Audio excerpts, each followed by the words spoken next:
తీసుకొస్తున్నాము. ఈరోజు అంశములో నుండి క్లుప్తంగా స్పష్టంగా మనకు అర్థమయ్యే రీతిలో దేవుడు చెప్తున్న మాటలు ఏంటంటే, విని చేయవలసినటువంటివి దేవుని వాక్యాన్ని ఎప్పుడు విన్నా ఎక్కడ విన్నా దేవుని వాక్యాన్ని విని దేవుని వైపు తిరగాలి. దేవుని వాక్యాన్ని విని గ్రహించుకోవాలి. దేవుని వాక్యాన్ని విని నేర్చుకోవాలి. దేవుని వాక్యాన్ని విని దేవుని వాక్యానికి లోబడాలి. దేవుని వైపు తిరగకుండా లోకం వైపు తిరిగినా పాపం వైపు తిరిగినా నీకు శ్రమే. దేవుని వాక్యాన్ని విని గ్రహించుకోకపోతే ఏ ప్రయోజనం ఉండదు. నీకు వచ్చావు, కూర్చున్నావు, 2 గంటలు కూర్చుని వెళ్ళిపోయినా ఏ ప్రయోజనం ఉండదు.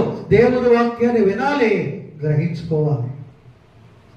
దేవుని వాక్యాన్ని వినాలి, నేర్చుకోవాలి. నువ్వు నేర్చుకుంటేనే నీ పిల్లలకి నేర్పించగలుగుతావు.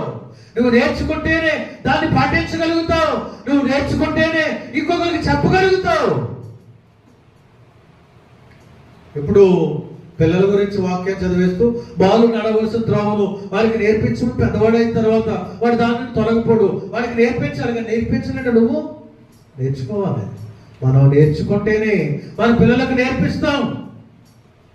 ద్వితీయోపదేశకాండం 6వ అధ్యాయంలో మొదటిగా మీరు దీన్ని నేర్చుకోండి, నేర్చుకొని మీరు అభ్యసించి అది మీ పిల్లలకు నేర్పించండి అంటాడంట.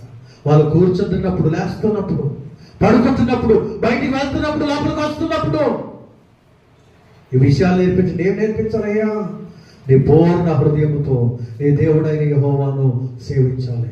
ఆయన మాటలు గైకొనాలి. ఆయన భయభక్తులు కలిగి జీవించాలి. ఈ విషయాలన్నీ కూడా నేర్పించాలి.